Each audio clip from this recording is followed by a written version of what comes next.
লাইফটা পুতিলে এইটো বিষয়ে আপোনাক কি ক'ব? এইটো আমাৰ হোজাই জিলা সনাতন হিন্দু ধৰ্মৰ 32তম অধিৱেশন আহি আছে। অহা ফাগুন মাহৰ 22 আৰু 23 তাৰিখ এই দুদিনীয়া কাৰ্যসূচীয়ে আমাৰ এই অধিৱেশন ভাগ অনুষ্ঠিত হ'ব। আজি মূল তোৰণৰ লাইখুটা ভাগ আমি কেন্দ্ৰীয় সমিতি তথা উদযাপন সমিতি নাৰায়ণপুৰ আৰু বিষ্ণুপুৰৰ সমাজৰ যৌথ প্ৰচেষ্টাত এই কাৰ্যসূচীটো সম্পূৰ্ণ কৰা হৈছে। আজি আমাৰ কাৰ্যসূচী এইটোৱে আছে, লাইখুটা স্থাপন কৰাৰ।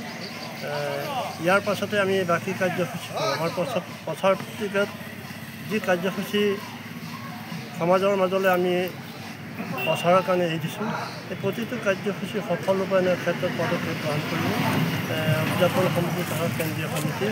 আৰু মই এইখিনিতে আজি সমবেত হোৱা লাইখুটা স্থাপনৰ স্থলীত সন্মানীয় ব্যক্তিসকলক এটা বিনম্ৰতাৰে প্ৰাৰ্থনা জনাইছোঁ যে যাতে আহি থকা অধিৱেশন ভাগত প্ৰত্যেকে নিজৰ অধিৱেশন ভাগ নিজৰে এটা ধৰ্মীয় অনুষ্ঠান বুলি ভাবি দেহে লাগি যাতে আমি সাফল্যমণ্ডিত কৰিব পাৰোঁ, তাৰ কাৰণে মই হোজাই জিলা সনাতন হিন্দু ধৰ্মৰ জিলা সমিতিৰ সভাপতিৰ তৰফৰ পৰা আপোনালোকক বিনম্ৰতাৰে প্ৰাৰ্থনা জনাইছোঁ।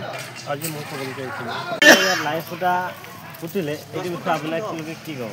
এইটো আমাৰ হোজাই জিলা সনাতন হিন্দু ধৰ্মৰ 32তম অধিৱেশন আহি আছে। অহা ফাগুন মাহৰ 22 আৰু 23 তাৰিখ এই দুদিনীয়া কাৰ্যসূচীয়ে আমাৰ এই অধিৱেশন ভাগ অনুষ্ঠিত হ'ব। আজি মূল তোৰণৰ লাইখুটা ভাগ আমি কেন্দ্ৰীয় সমিতি তথা উদযাপন সমিতি নাৰায়ণপুৰ আৰু বিষ্ণুপুৰৰ সমাজৰ যৌথ প্ৰচেষ্টাত এই কাৰ্যসূচীটো সম্পূৰ্ণ কৰা হৈছে। আজি আমাৰ কাৰ্যসূচী এইটোৱে আছে, লাইখুটা স্থাপন কৰাৰ।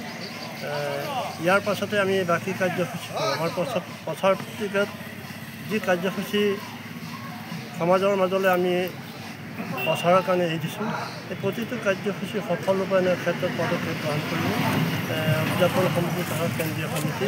আৰু মই এইখিনিতে আজি সমবেত হোৱা লাইখুটা স্থাপনৰ স্থলীত সন্মানীয় ব্যক্তিসকলক এটা বিনম্ৰতাৰে প্ৰাৰ্থনা জনাইছোঁ যে যাতে আহি থকা অধিৱেশন ভাগত প্ৰত্যেকে নিজৰ অধিৱেশন ভাগ নিজৰে এটা ধৰ্মীয় অনুষ্ঠান বুলি ভাবি দেহে লাগি যাতে আমি সাফল্যমণ্ডিত কৰিব পাৰোঁ, তাৰ কাৰণে মই হোজাই জিলা সনাতন হিন্দু ধৰ্মৰ জিলা সমিতিৰ সভাপতিৰ তৰফৰ পৰা আপোনালোকক বিনম্ৰতাৰে প্ৰাৰ্থনা জনাইছোঁ। আজি মোৰ ক'বলগীয়া এইখিনি।